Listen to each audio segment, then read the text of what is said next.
সামান্য হাম কেড়ে নেবে ছোট্ট শিশুর প্রাণ। নিজের জীবন থাকতে ছেলেকে হারাতে চান না মা, তাই সহায় সম্বল বিক্রি করে পড়ে আছেন হাসপাতালের বিছানায়। বাড়িতে যা কিছু ছিল ওটা বিক্রি করে দিছি, বাচ্চা তো বাঁচাইতে হইবে, এখন উপরওয়ালা জানে ভাগ্যে কি আছে জানি না। হাসপাতালেরই আরেক বেডে বসে আল্লাহর দরবারে হাত তুলে নাতির জন্য কান্নাকাটি করছেন অসহায় দাদি।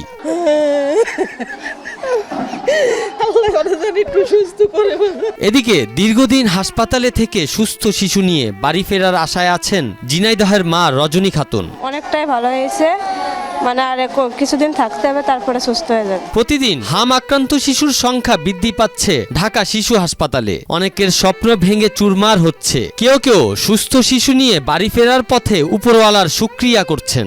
এটা একটা ভাইরাসের মাধ্যমে রোগ থাকে, যে কোনো কারো হইতে পারে। রোগ প্রতিরোধ ক্ষমতা কম, তাদেরকে এফেক্ট করলে 2 হাত 2 পা পঙ্গু হয়ে যায়। ইতোমধ্যে বাংলাদেশে হাম পরিস্থিতিকে জাতীয়ভাবে উচ্চ ঝুঁকিপূর্ণ বলে দাবি করেছেন বিশ্ব স্বাস্থ্য সংস্থা।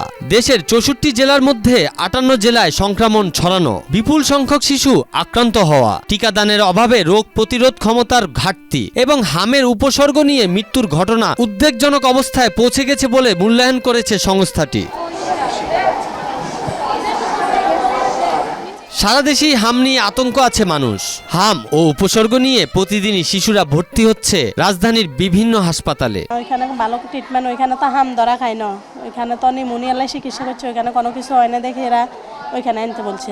তবে ধারাবাহিকভাবে রোগীর সংখ্যা কমেছে বলে দাবি করেন বাংলাদেশ শিশু হাসপাতালের অধ্যাপক আতিকুল ইসলাম। এখন পর্যন্ত 97 জন ভর্তি আছে শিশু হাসপাতালে, বিভিন্ন ওয়ার্ড, কেবিন এবং আইসিইউ মিলে। আর বাকিগুলো এখান থেকে ভালো হয়ে চলে গেছে। এখান থেকে যে বাচ্চাগুলি চলে গেছিল ভালো হয়ে, এর মধ্যে থেকে আবার 2-1টা বাচ্চা কিন্তু আবার আসতেছে সপ্তাহখানি পরে বা 2 সপ্তাহ পরে অন্য প্রবলেম নিয়ে।